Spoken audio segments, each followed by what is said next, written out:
Bienvenue sur TCF Lab. Aujourd'hui, nous allons faire une simulation complète de l'expression orale tâche 3 du TCF Canada. Écoutez bien les consignes et entraînez-vous comme lors de l'examen officiel. Je vais vous proposer un sujet. Vous allez vous exprimer sur ce sujet de façon argumentée, en utilisant des exemples, en justifiant vos idées, en essayant de me convaincre pendant 4 minutes 30 secondes. Voici le sujet. Est-ce qu'on peut être vraiment heureux en étant célibataire? Qu'en pensez-vous? De nos jours, la vision du bonheur a beaucoup évolué.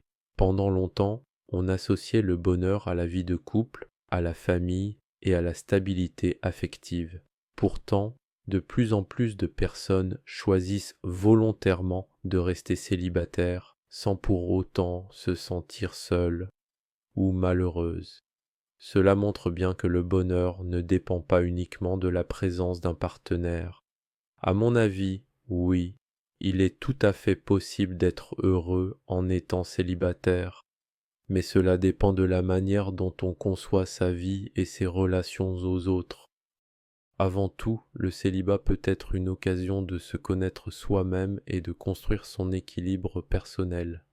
Être seul permet de réfléchir à ses envies, à ses valeurs et à ses priorités sans compromis ni concession. Dans une société où tout va très vite, avoir du temps pour soi devient un vrai luxe. On peut consacrer plus d'énergie à ses passions, à ses amis ou à ses projets professionnels. Par exemple, beaucoup de gens profitent de cette période pour voyager, apprendre une nouvelle langue ou créer leur entreprise. Le bonheur dans ce cas vient de la liberté et de l'autonomie. On apprend à s'aimer et à exister pour soi-même avant de le faire pour quelqu'un d'autre.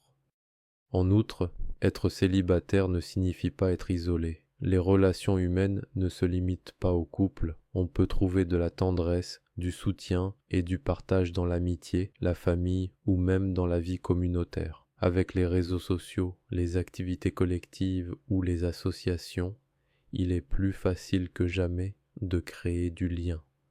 De plus, certaines personnes se sentent plus heureuses en évitant les tensions et les contraintes que peut parfois impliquer la vie de couple. En d'autres termes, le célibat ne doit pas être perçu comme un manque, mais comme une autre manière de vivre les relations humaines, plus libres et souvent plus authentiques. Cependant, il faut reconnaître que le célibat n'est pas toujours facile à vivre, surtout dans une société qui valorise énormément la vie de couple. Les normes sociales, les films romantiques et même la pression familiale peuvent donner l'impression que la solitude est un échec.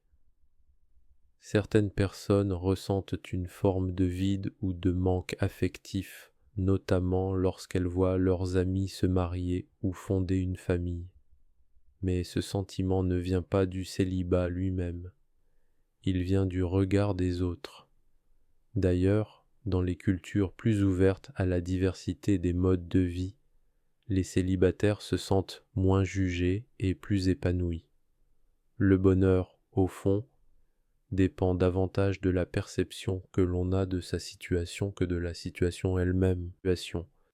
En conclusion, je dirais que le bonheur ne se mesure pas à l'état civil, mais à la manière dont on vit sa vie. On peut être profondément malheureux en couple et parfaitement heureux seul. Le célibat n'est ni une étape transitoire ni une fatalité. C'est un choix de vie à part entière qui peut être riche, équilibré et plein de sens. Être heureux, ce n'est pas forcément partager sa vie avec quelqu'un, c'est surtout être en paix avec soi-même. Et si l'amour arrive, tant mieux, mais il ne devrait jamais être une condition pour exister ou s'épanouir.